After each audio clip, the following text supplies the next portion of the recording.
안녕하세요. 저는 2살 아들 하나 둔 32살 주부입니다. 지금은 남편과 아들과 함께 셋이서 행복하게 살고 있지만 얼마 전까지만 해도 시어머니와 함께 지냈었네요. 저도 그동안 정말 많이 참았고 제 남편의 어머니이기 때문에 그래도 이해하고 잘 해보려고 노력했지만 저도 사람이잖아요. 밟으면 꿈틀거리는 건 당연하죠. 결국 지금은 따로 살고 있는데요.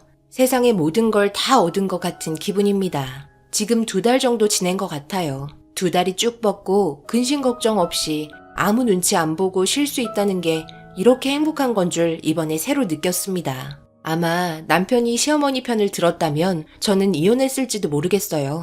시어머니와 함께 지낸 지 5년 정도 되었는데요. 처음 인사드리러 왔을 때부터 저를 마음에 들어하진 않으셨던 것 같아요. 그거 있잖아요. 사랑과 전쟁에서 나오는 그런 시어머니. 정말 악랄했습니다. 그런데 왜 결혼을 했냐고요? 이렇게 악랄했으면 제가 결혼했겠나요? 당연히 안 했죠. 결혼하고 아이를 임신했을 때 정말 잘해줬어요. 아들이면 소원이 없겠다고 몸에 좋은 음식들 그리고 이것저것 챙겨주시면서 제 눈에 눈물이 흐를 정도로 사랑을 주셨습니다. 그런데요, 제가 사랑이라고 생각했던 부분들 아들 딱 낳고 나서부터 끝이 났습니다. 보통은 아들 낳으면 고생했다고 더 잘해주시지 않나요? 그런데 저희 시어머니 그 반대였어요. 제 눈에 눈물이 흐르다 못해 이제는 흐를 눈물까지 바닥이 날 정도로 저를 못살게 구셨죠. 내가 뭐라고 그랬니? 출산을 했어도 몸을 계속 움직여야 한다고 했잖니? 아이랑 계속 누워있을 거야? 자연분만 했는데 언제까지 누워있을 거야? 나는 말이야, 수강이 낳고 다음날부터 반일 시작했다. 요즘 조선시대도 아닌데 너무 빡빡하게 구는 거 아니냐고 생각할지 모르겠다만 다 널 위해서 하는 말이야. 네가 안 하면 누군가는 집안일 해야 할 텐데 그게 우리 아들이면 나는 그걸 못 보지. 얘따 빨리 바닥 좀 닦고 저녁 준비 좀 하거라. 내가 장은 봐왔다. 이런 시애미가 어디 있니? 며느리 출산했다고 장 봐오는 시애미는 나 하나뿐일 거다. 재료는 갈비찜이랑 잡채랑 만두 만들 속 재료 좀 사왔다. 그리고 좀 느끼할 수도 있으니까 동태찌개도 좀 끓여라. 이거 들고 오는데 얼마나 힘들었는지 아니? 뭐하고 서 있어? 얼른 움직이지 않고. 이래서 수강이 오기 전에 다 끝낼 수 있겠니? 이리 다오. 내가 아기 좀 봐주마. 아유, 우리 손자 누굴 닮아서 다리가 이리 튼실하노?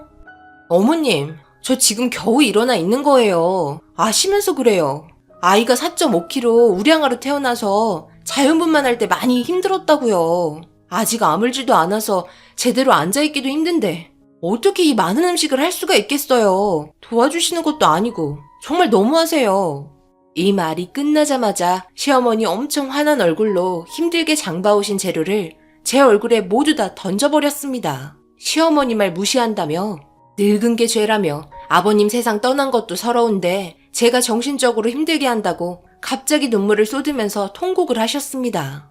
어머님이 던진 재료들 힘들게 허리 굽혀 줍고 있는데 머리에서 붉은색 무언가가 뚝뚝 떨어지길래 손으로 닦으니 피가 흥건하게 묻어 있었네요. 너무 놀라서 비명을 지르며 손을 덜덜 떨면서 시어머니 쳐다보는데 통곡하셨던 얼굴에서 갑자기 확 정색을 하시더니 그 정도 가지고 뭘 그러냐며 지금부터가 시작이라는 말을 아무렇지도 않게 하고 있었어요. 정말 어이없었습니다. 힘들게 아들 낳았고 그것도 우량아로 태어나다 보니 걷기조차 힘든데 곤란하다고 말 한마디 했다고 힘들게 사오신 재료를 저한테 던지다가 냉동 소갈비뼈에 머리를 맞게 되면서 머리가 찢어지게 된 거죠.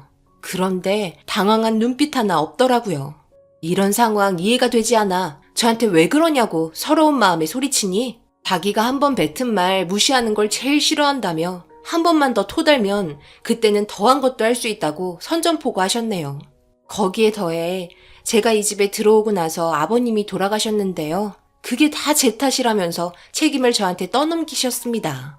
아버님께서는 술이 가득 취하셔서 넘어지다가 뇌진탕으로 돌아가셨는데 그게 제 탓이라는 게 정말 어이없었죠.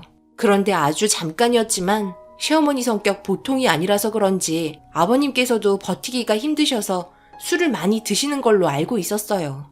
괜히 화풀이할 곳 없으니까 저에게 하는 거 알고 있었죠. 온 집안이 만신창이가 되고 아이는 울고 있는데 어머님 아기 봐준다고 하시고선 거실에 앉아서 TV 보고 계셨네요. 그러던 도중 남편이 집에 들어왔습니다. 현관에 들어오자마자 경악을 했죠.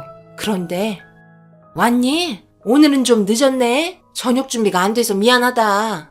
내가 글쎄 저녁 준비하려고 했는데 새아가가 몸도 안 좋으면서 자기가 하겠다고 하다가 제대로 서 있지도 못하는데 결국 미끄러져서 싱크대에 머리를 부딪히고 말았다. 그래서 지금 치우고 있었어. 오늘 저녁은 시켜 먹는 걸로 해야 할 것 같네. 괜찮지? 아들 고생 많았다. 일단 씻고 나오렴.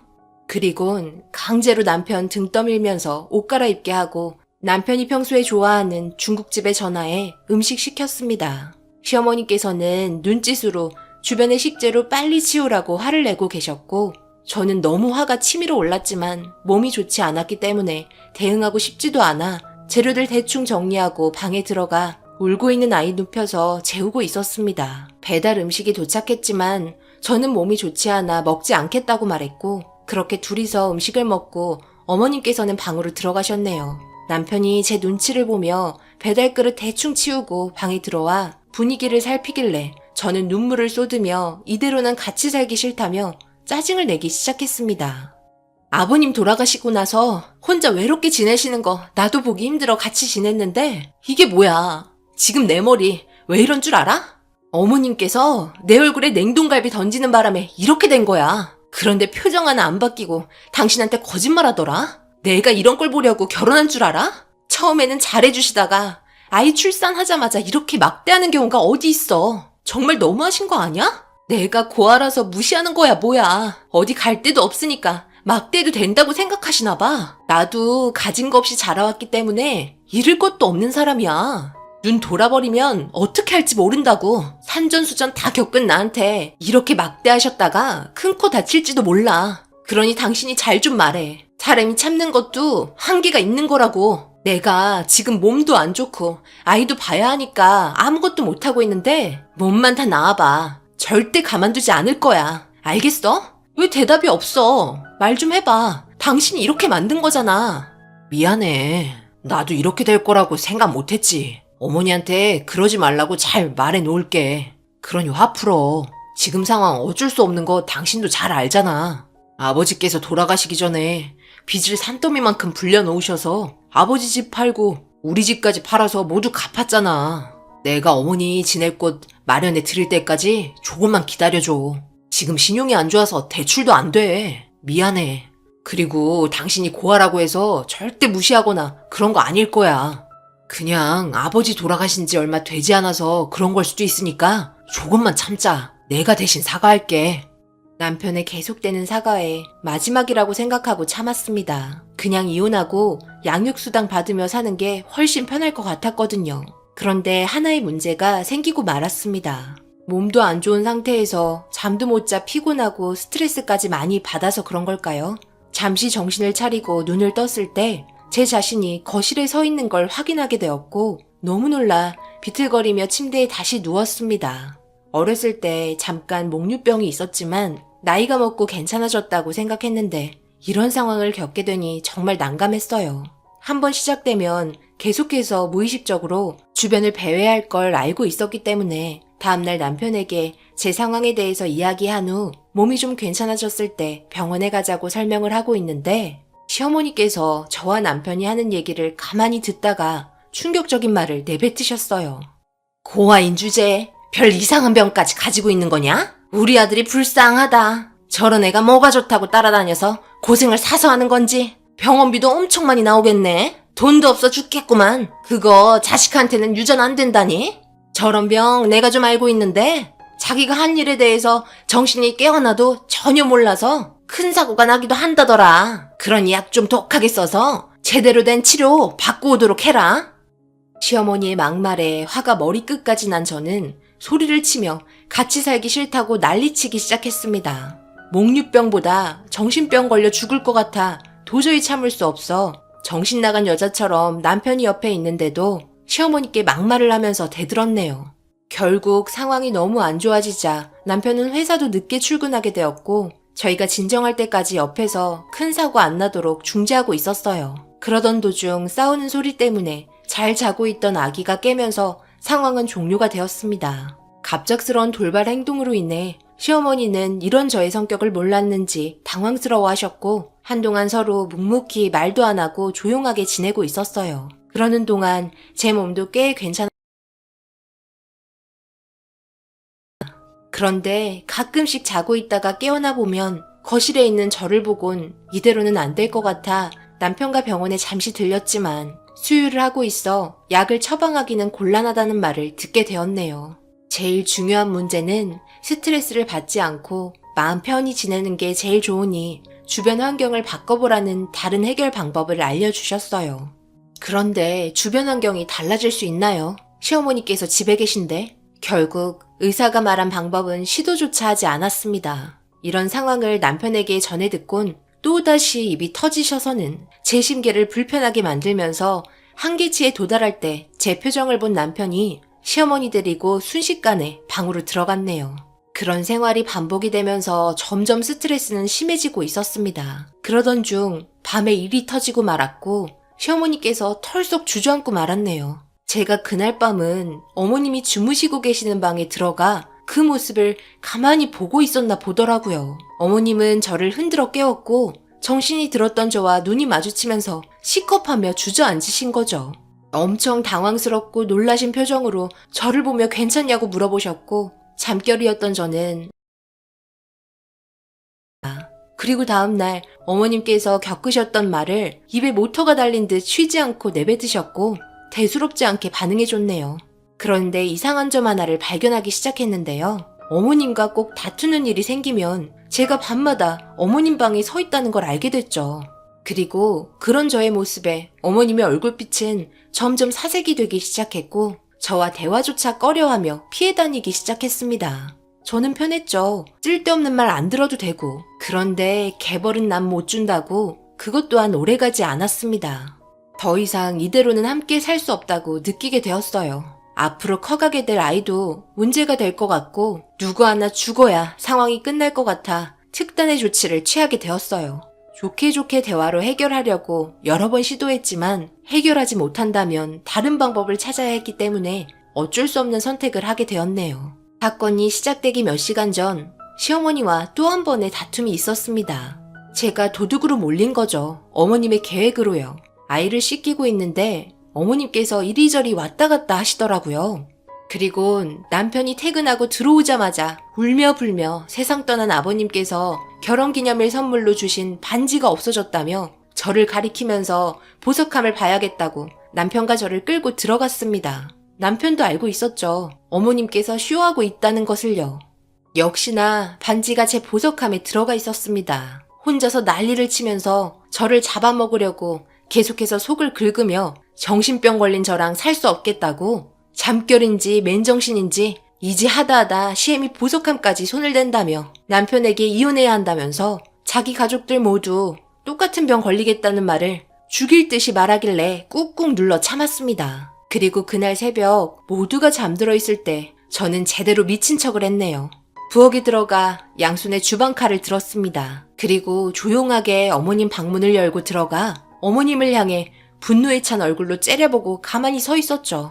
새벽에 한 번은 꼭 깨셔서 물 한잔 하시는 걸 알기 때문에 시간 맞춰 들어갔고 어김없이 일어나셨습니다. 눈을 비비며 저를 본 어머님께서 제가 가만히 서 있는 모습을 보곤 또 정신병 도졌다며 잠결에 막말을 하시면서 삿대질을 하시자 양손에 들고 있던 주방칼을 앞으로 쑥 내밀었네요.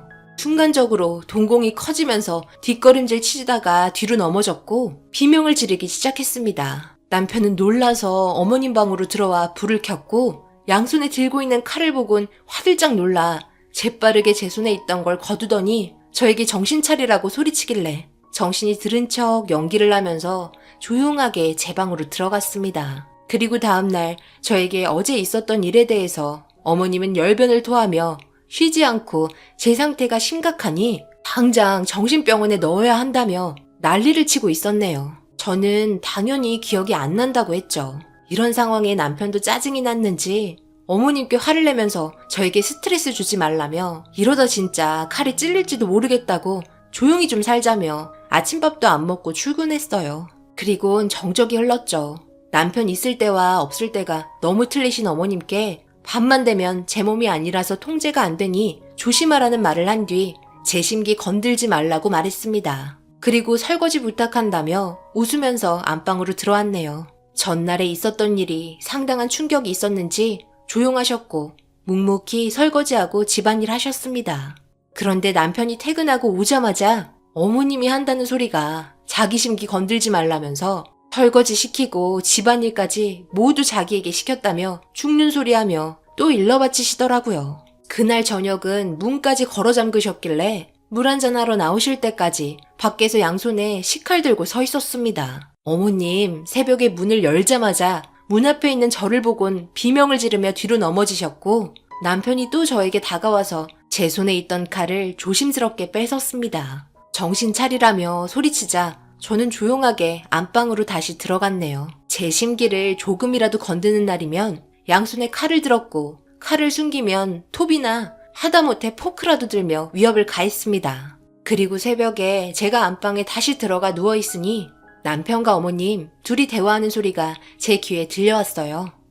그냥 원룸방 하나 작은 거라도 하나 구해줘라. 진짜 이렇게 살다가 이엠이 세상 떠날 것 같다. 쟤는 눈빛에 진심이 담겨있어. 그러니 내일 당장 원룸방 하나 알아봐라. 도저히 같이 살 수 없을 것 같다. 알겠니? 목류병이 심한 건 알고 있었지만 이 정도일 거라고 상상도 못했다. 그리고 앞으로 너희 집에서 잠을 자는 일은 절대 없을 거고 낮에도 오기 싫다. 그냥 명절 때 잠깐 얼굴이나 비춰라. 그러니 마음 좀 곱게 쓰셨어야죠. 어머니께서 저렇게 만든 거 아시죠? 얼마나 속에서 분노가 끓고 있었으면 자면서 저렇게까지 하겠어요. 내일 당장 원룸방 하나 알아볼 테니까 일단 생활하기 불편하시더라도 지내고 계세요. 그런데 제가 좀 알아봤는데요. 목류병이라는 게 밖으로 나가기도 하더라고요. 어머니께서 아내에게 사과 한마디 안 하시고 가신다면 아마 어머니 집에까지 칼 들고 쫓아갈 수도 있어요. 사과하기 싫으셔도 눈 딱 감고 한번 하고 가시는 게 좋으실 거예요. 사람 일 아무도 모르는 거예요. 아셨죠? 둘의 대화에 모든 게 끝이 난 걸 알게 된 저는 두 발 뻗고 그날 아주 편히 잠들었네요. 그리고 다음날 어머님 똥 씹은 표정으로 진심이 느껴지지는 않았지만 저에게 그동안 미안했다며 제발 집에까지 찾아오지 말라고 애원하셨습니다. 조용히 지내시겠다네요. 그렇게 지금 2달의 시간이 흘렀습니다. 지금은 스트레스도 전혀 받지 않고 잘 지내고 있어서 밤에 움직이거나 하지는 않아요. 제 고질병이었던 목류병이 이렇게 쓰이게 될 거라곤 정말 생각도 못했는데 그래도 잘 해결된 것 같아 다행이네요. 서로가 스트레스 안 받고 살 수 있는 게 어디인가요? 남편도 지금이 훨씬 편하고 좋다네요. 앞으로 이대로 쭉 살았으면 좋겠습니다. 제 긴 사연은 여기까지입니다. 앞으로 어떤 일이 또 닥치게 될지 모르겠지만 그건 그때 가서 생각하려고요. 지금의 행복 만끽하겠습니다. 감사합니다. 오늘의 사연은 여기까지입니다. 댓글로 여러분들의 생각과 조언을 남겨주세요. 구독, 좋아요, 알림도 꼭 부탁드립니다. 저는 다음 영상으로 찾아뵙겠습니다. 감사합니다.